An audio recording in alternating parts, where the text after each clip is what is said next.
Vaksinasi tersebut dilakukan sebagai langkah untuk terciptanya kekebalan tubuh berkelompok di kalangan masyarakat dalam upaya memutuskan mata rantai penyebaran COVID-19.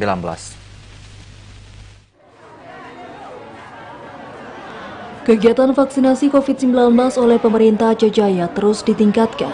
Pelaksanaan vaksinasi di daerah itu saat ini bukan hanya dilakukan di fasilitas kesehatan saja, namun juga dilakukan dengan sistem terjun langsung ke berbagai gerai vaksin.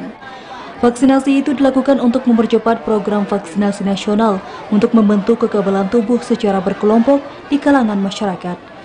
Dari data yang didapatkan melalui Dinas Kesehatan setempat, jumlah capaian vaksinasi COVID-19 saat ini mengalami peningkatan terutama di dosis pertama. Namun untuk dosis 2 dan 3 masih rendah, baik untuk masyarakat umum, remaja, pejabat publik, lansia, dan anak-anak. Rendahnya capaian vaksinasi dosis 2 dan 3 disebabkan oleh jarak vaksinasi dosis selanjutnya, sehingga jumlah warga yang melakukan vaksinasi tergolong masih rendah. Kasih Surveillance dan Imunisasi Dinas Kesehatan Aceh Jaya, Cut Nazimah menjelaskan, secara keseluruhan capaian vaksinasi COVID-19 dosis 2 baru mencapai 49%, sedangkan untuk dosis 3 atau booster hanya 2,7%.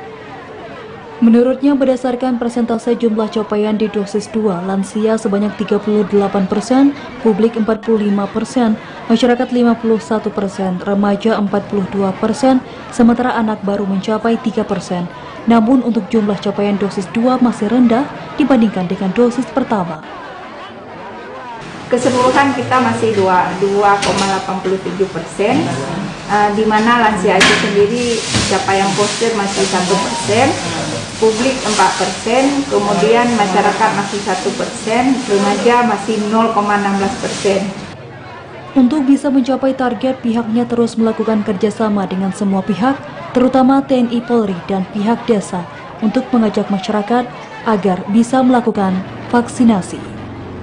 Dari Aceh Jaya, Musliadi, TVRI melaporkan.